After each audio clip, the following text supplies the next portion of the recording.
Have you ever boarded a Danish bus and wondered, why does no one sit next to me, even when there are empty seats? That unspoken bubble of space is real, and in Denmark it's a cultural compass. In this video, I'll reveal why personal space is so deeply respected in Danish culture, and how that shapes everyday life, social norms, business, and your experience as a visitor or new resident. Stick around because later I'll show you one surprising moment when Danes break that bubble. Imagine you try to make small talk on the subway, only to get a blank look. Or you lean in to chat with a Dane and they lean back. You might think, are they rude? But in fact, you've crossed an invisible boundary. In this video, we'll decode those everyday awkward moments, and by minute 8 I'll tell you the secret rule that unlocks respectful closeness in Denmark. Sustainability and green energy. Viking heritage. Welfare system.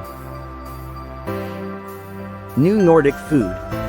Welcome to Denmark Explained, your front row seat to the hidden gems, quirky traditions, and powerful stories that make Danish culture truly unforgettable. Let's begin with the foundation. Why does personal space matter so much in this culture? The answer goes beyond daily habits and touches the very core of how society is built. One of the strongest explanations is trust.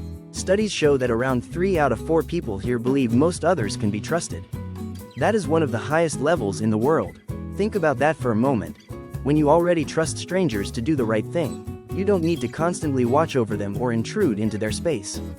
Respecting distance becomes a way of saying, I believe you will respect me too.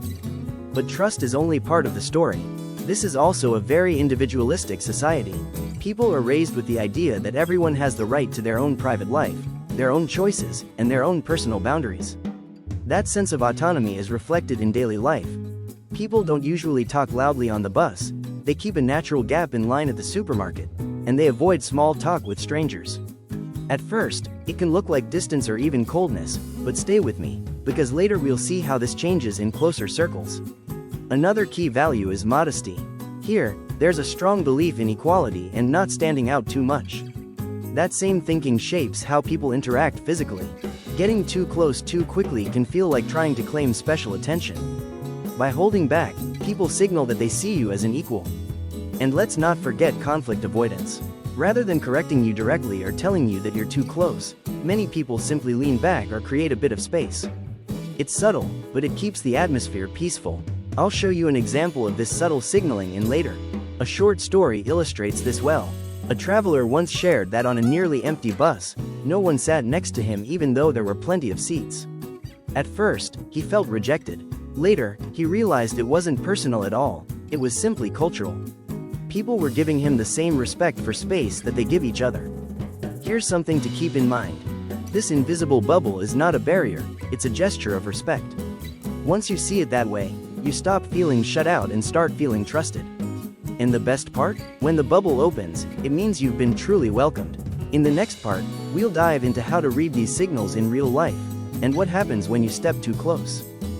When people first arrive in this northern country, one of the subtle things they notice is the way conversations are carried out. Imagine stepping into a business meeting or greeting someone for the first time. There's almost always a polite handshake, but little else. No pats on the back, no arm around the shoulder. Why is that? Because here, space is not just physical. It's also about respect. In social interactions, keeping a comfortable distance is seen as thoughtful, not cold. Stand a little too close, and you may feel the other person step back ever so slightly. That small step tells you everything. Space matters. Interestingly, this isn't about being unfriendly. It's about allowing people the freedom to feel secure and at ease. And later in this video, we'll see how this approach even shapes the way cities are designed. Let's take business etiquette as an example. In many parts of the world, showing warmth quickly, through hugs, cheek kisses, or firm backslaps, is considered a sign of openness. But here, restraint is the norm. A handshake is enough, because trust is built through consistency and reliability, not immediate closeness. Think of it as planting a seed rather than delivering a bouquet right away. The same rule applies in casual encounters. At a party or in a crowded bar, you might see people standing shoulder to shoulder because of space limitations. But once a real conversation starts, there's a natural adjustment, almost like invisible boundaries realigning to restore comfort. Isn't it fascinating how the body instinctively negotiates space without a word? And then there's silence. Many newcomers are surprised when pauses appear in conversations, and no one rushes to fill the gap. Silence, paired with a bit of distance, is not awkward, it's respectful. It gives both sides room to think, reflect, and engage on their own terms. This might feel unusual if you come from a culture where silence is something to avoid. But here, it's a normal and valued part of communication. You'll also notice these signals in daily life.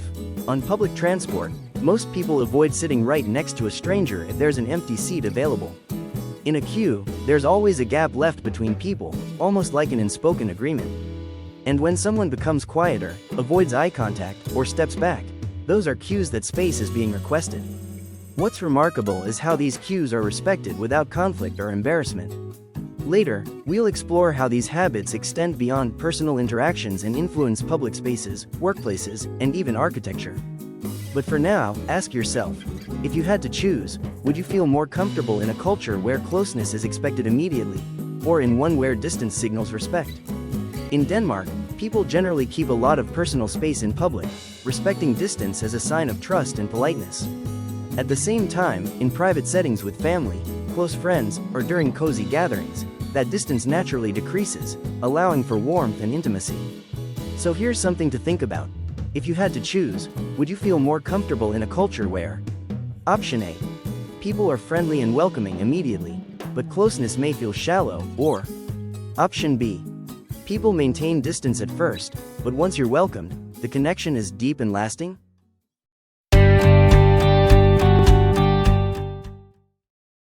Planning a trip to Denmark? Or maybe you're moving there soon? Don't just Google your way through it. Let DenmarkExplained.com be your shortcut to a smoother, smarter, and way more fun experience. At DenmarkExplained.com/products, you'll find itineraries, ready-made plans that turn confusion into unforgettable days. eBooks, packed with local insights, cultural tips, and everyday know-how. No boring history lessons, just stuff that actually helps. Expat guides, moving to Denmark? Get the info you wish someone told you before you landed. Everything's digital, everything's simple, and everything's designed to make Denmark feel less confusing, and way more cozy. So skip the stress, and get the guides that explain Denmark, clearly, cleverly, and in plain English. Check it out now at DenmarkExplained.com/products. Your trip, our tips, let's make it amazing.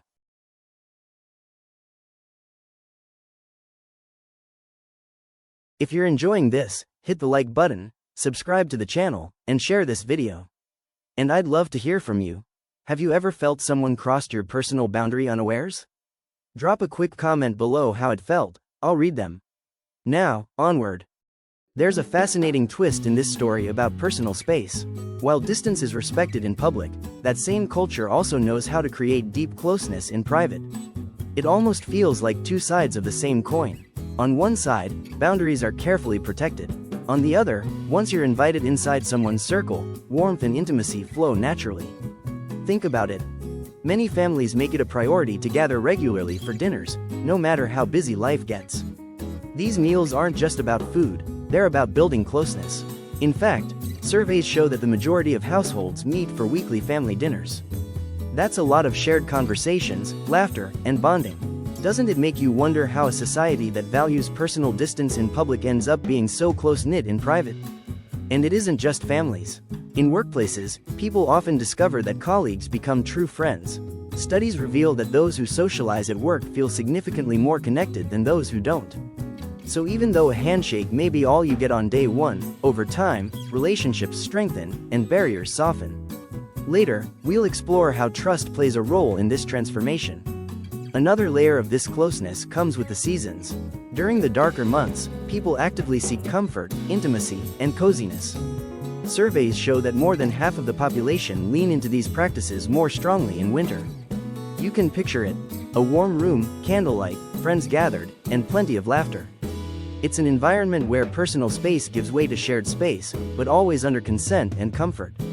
Still, for newcomers, breaking into these circles can feel challenging. Reports show that many foreigners find it difficult to make close friends here, with a notable percentage describing it as a serious problem. And yet, once those friendships are formed, they tend to be strong, loyal, and lasting. The lesson is clear. Intimacy isn't rushed, it's earned. What ties all of this together is trust. Surveys consistently show that people here have some of the highest levels of trust in the world.